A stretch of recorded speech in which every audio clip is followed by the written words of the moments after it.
राजपूत समाज ने मुझे 2019 में चुनाव जिताया, मुझे 2014 में जिताने में उनकी बड़ी भूमिका रही दोनों चुनाव में, और मेरा बड़ा स्नेह रहा है। मेरा ज़्यादातर काम अगर आप देखें, जो पंचायतें 2 पंचायत हुई, उन पंचायत में जैसे कह रहे हैं कि ठेकेदार बने लोग, कुछ ठेकेदार बीच में आ गए। उन ठेकेदारों ने सोचा कि आप ठेका उठा लो पूरे।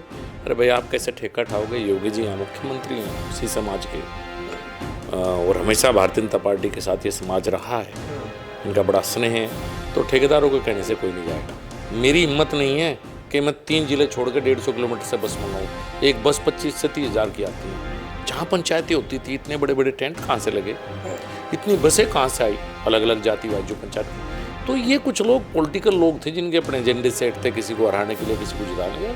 उनने जातिगत जहर घोलने का प्रयास किया। लग रहा था पहले जब जयंत चौधरी जब गठबंधन में नहीं थे कि भाई जाट भी नाराज है सरकार के कामों को लेकर, और कहीं क्योंकि आप भी बड़ी जाटों में आपकी बड़ी अच्छी पकड़ है, और कहीं 2 जो फाड़ थी वो अब फाड़ खत्म हुई और जयंत चौधरी साथ आए। आपकी सीट, कैराना की सीट और पश्चिम यूपी की कई सारी सीट, हाथरस की सीट, तमाम सीटों पर आपको लगा कि जयंत चौधरी के आने से बड़ा आसान सब चीजें होती चली। नमस्कार, स्वागत है आपका न्यूज 80 पर। मैं हूं आपके साथ राहुल राणा। 2024 का लोकसभा चुनाव जिसके 3 चरण पूरे हो चुके हैं और लोग लगातार आकलन लगा रहे हैं कि पश्चिम उत्तर प्रदेश के इन 3 चरणों में माहौल किसका ज्यादा, कौन किस पर भारी। आज जब चौथे चरण के चुनाव, 5वें, 6ठे, 7वें चरण के चुनाव को लेकर अब उत्तर प्रदेश में माहौल को बनाने की कोशिश की जा रही है, उधर राहुल गांधी यहां अमेठी सीट की जगह रायबरेली सीट पर चुनाव लड़ रहे हैं। लेकिन स्मृति ईरानी बड़े कॉन्फिडेंस में स्मृति ईरानी दिखाई दे रही है। उनको लग रहा है कि यह सीट इस बार आसानी से जीत जाएंगे। आज मैं समझूंगा इस बार क्या होने जा रहा है, क्या इस बार वापसी भारतीय जनता पार्टी करने जा रही है, प्रधानमंत्री मोदी क्या उत्तर प्रदेश में यहां पर बड़ी संख्या में जीत दिलाने जा रहे हैं, उनको जीत मिलने जा रही है। तमाम उन मुद्दों पर बात करेंगे, लेकिन सबसे पहले बात मुजफ्फरनगर की हॉट सीट पर। मेरे साथ आज बातचीत करने के लिए डॉक्टर संजीव बालियान जी है, क्योंकि मुजफ्फरनगर वो सीट जो सबसे ज्यादा केंद्र बिंदु पहले चरण में रही, और इस सीट पर तमाम तरह की जो है अफवाहें, तमाम तरह की चर्चाएं, और बड़ी यहां पर यह देखा गया कि ठाकुरों की भी बड़े पंचायतें हुई, उसका भी कहीं ना कहीं सामना भारतीय जनता पार्टी को करना पड़ा,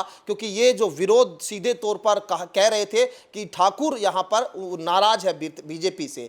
क्या वो नाराजगी दिखी, क्या उसका असर दिखा, तमाम बातों को समझेंगे। मेरे साथ डॉक्टर संजीव बालियान जी, क्या आपने लगाया, क्योंकि देखिए आपने तो देख भी लिया होगा कि मुजफ्फरनगर में हार जीत आपने आकलन लगा लिया, तमाम विश्लेषण हो गए, क्या सर्वे में आपने कुछ कराया, क्या हुआ?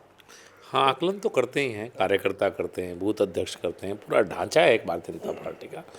तो सबसे पूछा गया भाई आपके बूथ पर कितनी वोट मिली है, तो हमारे जिलाध्यक्ष और बाकी लोग जो थे, चूँकि मैं तो अमेठी आ गया था चुनाव के बाद, तो उन सब का आकलन यही निकल का है कि मुजफ्फरनगर हम ठीक ठाक अंतर से, अच्छी मार्जिन से मुजफ्फरनगर चुनाव जीत रहे हैं। मुजफ्फरनगर में ठाकुरों का बड़ा विरोध था। आप लोग कह रहे थे कि बीजेपी से मतलब नाराज हो गए ठाकुर पश्चिम यूपी में, और मुजफ्फरनगर में भी जो है सब पंचायत सबसे ज़्यादा मुजफ्फरनगर में देखी गई। उसका असर पार्टी के लोगों को लेकर भी कहा कि नाराजगी अंदर, नेताओं ने बड़ा सपोर्ट कर दिया। उसका कितना असर आपके नज़र में रहा?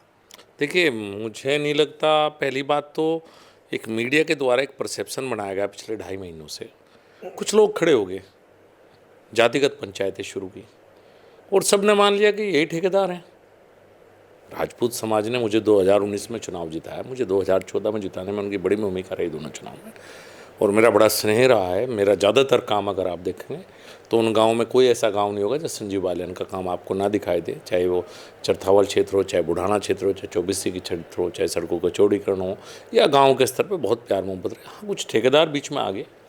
उन ठेकेदारों ने सोचा कि आप ठेका उठा लो पूरे। अरे भाई, आप कैसे ठेका उठाओगे? योगी जी यहाँ मुख्यमंत्री हैं उसी समाज के, और हमेशा भारतीय जनता पार्टी के साथ ये समाज रहा है, इनका बड़ा स्नेह है, तो ठेकेदारों के कहने से कोई नहीं जाएगा।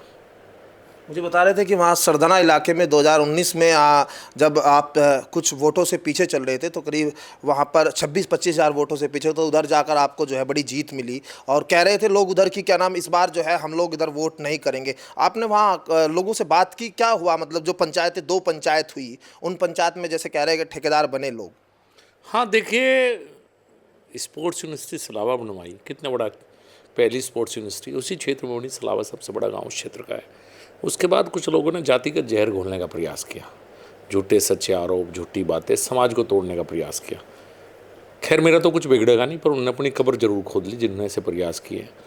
अब आने वाले समय में जनता उनको जवाब देगी जिन्होंने जातिगत जहर घोलने का प्रयास किया या इस तरह का माहौल बनाया, इस तरह के नेता सामने खड़े कर दिए जो पूरे समाज की ठेकेदारी लेकर भाषण देना शुरू कर दिया। कभी किसान नेता थे, फिर जाति के नेता बन गए, अगली बार कुछ और बने पाएंगे। बहरूपियाँ हैं, रंग बदलते रहते हैं। जैसा माहौल होता है, कुछ ताकतें थी सियासी जो इस तरह का माहौल पैदा करना चाहती थी पूरे पश्चिम उत्तर प्रदेश में। वो कैराने में भी किया गया, वो सहारनपुर में भी किया गया, लेकिन उनकी कोई नहीं चली। सर्व समाज ने, राजपूत समाज ने भारतीय जनता पार्टी को एक तरफा वोट दिए। वो अपने जो उनका काम था, मुझे नहीं लगता अपने काम में कामयाब हुए हैं। तो आपने जिस तरह से कैंपेन किया और सब चीज़ें, तमाम चीज़ें की, तो अब यहाँ का आपको क्या मतलब पश्चिम यूपी का ओवरऑल अगर मैं समझूँ तो पश्चिम यूपी को लेकर आपने क्या समीकरण, क्या आकलन है? अब तक 3 चरण हो चुके। देखिए, मेरे विचार से तीसरे चरण के बारे में जो हाथरस है, इन तक तो ब्रज क्षेत्र और पश्चिम क्षेत्र का मुझे काफ़ी आइडिया है। और मुझे लगता है कि ज़्यादातर सीटें, एक आधी रामपुर और संभल का मुझे ज़्यादा जानकारी नहीं है, चूँकि टफ सीटें हैं। चूँकि 50% से ऊपर अगर मुस्लिम वोट है तो टफ है भारतीय जनता पार्टी के लिए। इन्हें छोड़ के उधर की आप सीटें सहारनपुर से लगाइए और आगरा तक जाइए, कोई सीट भारतीय जनता पार्टी नहीं आ रही है। अच्छा, जैसा लग रहा था पहले जब जयंत चौधरी जब गठबंधन में नहीं थे कि भाई जाट भी नाराज है सरकार के कामों को लेकर, और कहीं क्योंकि आप भी बड़ी जाटों में आपकी बड़ी अच्छी पकड़ है, और कहीं दो जो फाड़ थी वो अब फाड़ खत्म हुई और जयंत चौधरी साथ आए। आपकी सीट, कैराना की सीट और पश्चिम यूपी की कई सारी सीट, हाथरस की सीट, तमाम सीटों पर आपको लगा कि जयंत चौधरी के आने से बड़ा आसान सब चीज़ें होती चली गई। देखिए, ना तो कभी जाट नाराज रहा, ना कभी राजपूत नाराज रहा। अलग अलग नेताओं के अलग अलग फॉलोअर होते हैं, वो उनके साथ चलते हैं। जयंत चौधरी जी का एक अपना वर्ग है काफ़ी बड़ा, जो उनके कार्यकर्ता भी हैं, वोटर भी हैं। उनके आने से हमें पूरे पश्चिम उत्तर प्रदेश में निश्चित रूप से खाई समाप्त हुई है, सब लोग एक हुए और निश्चित रूप से हमें फ़ायदा मिला है। वो नाराज़ कोई नहीं था, वे लोग भी नाराज़ नहीं थे। जयंत जी के ज़्यादातर समर्थक भी हमेशा से चाहते रहे हैं कि जयंत चौधरी भारतीय जनता पार्टी के साथ है। उनकी भी भावनाएं मोदी जी के साथ थी कि मोदी जी देश के तीसरी बार प्रधानमंत्री बनने चाहिए, तो वर्ग कोई नाराज नहीं था। पॉलिटिकली डिफरेंसेस थे, आप ये कह सकते हैं।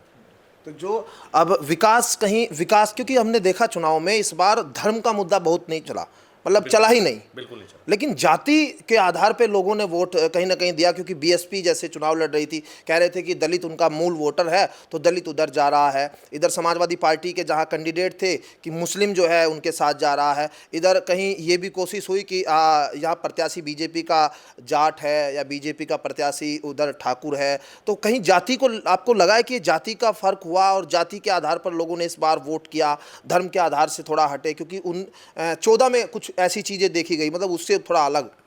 देखिए, हम तो इस बार चुनाव लड़ रहे थे विकास के मुद्दे पे। जो 10 साल मोदी जी का काम था, जो 7.5 साल प्रदेश सरकार का योगी जी के नेतृत्व में काम था, लेकिन पश्चिम उत्तर प्रदेश में कुछ लोगों ने माहौल ख़राब इस तरह का प्रयास किया कि जातिगत भावनाएं भड़काने का प्रयास किया। अलग अलग जातियों की पंचायत हुई और बहुजन समाजवादी पार्टी ने भारतीय जनता पार्टी को नुकसान पहुंचाने का काम किया। आप कैराना देश के लिए उन्हें ठाकुर उम्मीदवार दिया, मुजफ्फरनगर देख लीजिए, उन्हें प्रजापति उम्मीदवार दिया, बिजनौर में जाट दिया, आप मेरठ में त्यागी दे दिया। तो इस तरह से जो भारतीय जनता पार्टी के वोट बेस की जातियां हैं, उनमें से उन्हें उम्मीदवार दिए। प्रयास तो बहुत हुए जातियों में हमें तोड़ने के, लेकिन जिस तरह से आखिर में आके ये सब जातियों के ठेकेदार, मुझे लगता है जनता ने अपने घर में बैठा दिए। मुझे नहीं लगता कि बहुत ज़्यादा टूट ये ठेकेदार कर पाए। ये ठेकेदारों के पीछे कुछ राजनीतिक लोग थे जिनके अपने एजेंडा थे, और उनके पीछे भी कोई ना कोई जरूर था।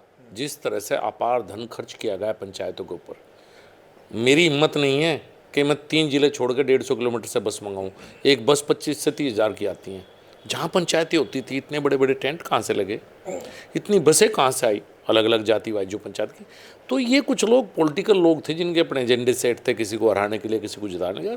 उनने जातिगत जहर घोलने का प्रयास किया, लेकिन मुझे जो माहौल आखिर में दिखाई दिया, मुझे लगा कि लोगों ने इनको सबको नकार दिया। लोगों ने कहा नहीं, हम मोदी जी के साथ रहेंगे। भाजपा के कुछ नेताएं भी, नाम थे कि भाजपा के कुछ नेताएं भी अंदर खाने साथ आ रहे हैं, कि मतलब बिल्कुल ये सच है, मतलब उन पंचायतों को कराने में। हाँ हाँ बिल्कुल भूमिका थी। ये स्पष्ट है कि कुछ नेताओं की भूमिका निश्चित रूप से थी, जो दिखाई दे रही है और वो सबको पता है। तो अब ओवरऑल अगर मैं समझूं, पश्चिम यूपी की अभी तक के 3 चरणों को लेकर क्या आपका विश्लेषण, मतलब फाइनल आप समझेंगे कि कितनी सीटें आप जीत जाएंगे यहाँ पर जो अभी हुआ चुनाव? देखिए, 1-2 सीटों की तो कहता नहीं, मेजोरिटी सीटें हम ही जीतेंगे। मैंने बताया ना, सहारनपुर से लेकर वहाँ तक, रामपुर और संभल इधर का मुझे ज़्यादा आइडिया नहीं है, मैं उधर से ज़्यादा टच में नहीं रहा, क्योंकि पहला फेज हुआ, सेकंड फेज में तो वहाँ था, थर्ड फेज जब हुआ तो मैं अमेठी आ चुका था पहले चुनाव से। मैं पिछली बार भी 2019 में भी अमेठी था और इस बार भी अमेठी था, तो तीसरे फेज के बारे में मुझे ज़्यादा आइडिया नहीं है। अच्छा, अब आप अमेठी में प्रचार कर रहे हैं स्मृति ईरानी के लिए। राहुल गांधी यहाँ जो है वो चुनाव अब नहीं लड़ रहे, कह रहे थे कि जो उनको लाइमलाइट मिल रही थी स्मृति ईरानी को, वो लाइमलाइट जो है राहुल गांधी ने छीन ली। देखिए, इसे आप उपलब्धि नहीं मानेंगे स्मृति जी की कि 30 साल से जिस सीट पर कांग्रेस का कब्जा था, 2019 में कांग्रेस के राष्ट्रीय अध्यक्ष को हरा के उन्होंने सीट जीती। पहली बात तो एक बड़ी अचीवमेंट थी। 5 साल उन्होंने अमेठी में जो काम किया, मैं 19 में भी यहीं था, आज मैं 24 में हूँ, ये अमेठी बदल गया है। अमेठी में सड़कों के नाम पे जब आप कार में बैठ के आते थे और कार की छत से आपका सिर लगे तो समझ लो अमेठी में आप आ चुके थे, ये हालात थी। आज अमेठी बदला हुआ अमेठी है, और आज स्मृति ईरानी की वजह से ही आप ये कहिए कि राहुल गांधी को अमेठी छोड़कर रायबरेली जाना पड़ा। कौन अपनी सीट छोड़ता है? जब भी तो छोड़ता है जब हार का डर होता है। तो उन्हें दिखाई दिया कि भाई स्मृति ईरानी जी इस बार भी जीतेंगी, लाइमलाइट की बात नहीं, वो अपनी हार के डर से अमेठी छोड़ कर गए, और छोड़ के भी गए तो किसी अमेठी वाले को टिकट दे देते, भाई अपने पीए को टिकट दोगे? अरे भाई, राजनीतिक कार्यकर्ता इतने बहुत दिनों से यहाँ थे आपके अमेठी में, लोगों ने आपके परिवार को 30 साल सांसद बनाया बिना कुछ करे। एक ही तो बात कहते थे, परिवार है मेरा। चुनाव में आके परिवार कहते थे और 5 साल परिवार को याद नहीं रखते थे। तो उन्हें अमेठी में कोई इस लायक भी नहीं मिला कार्यकर्ता के जो चुनाव लड़ सकें, वो भी इम्पोर्ट करना पड़ा और अपना पीए को यहाँ लड़ा दिया। तो मुझे नहीं लगता कि अमेठी की जनता इस बात को स्वीकार करेगी।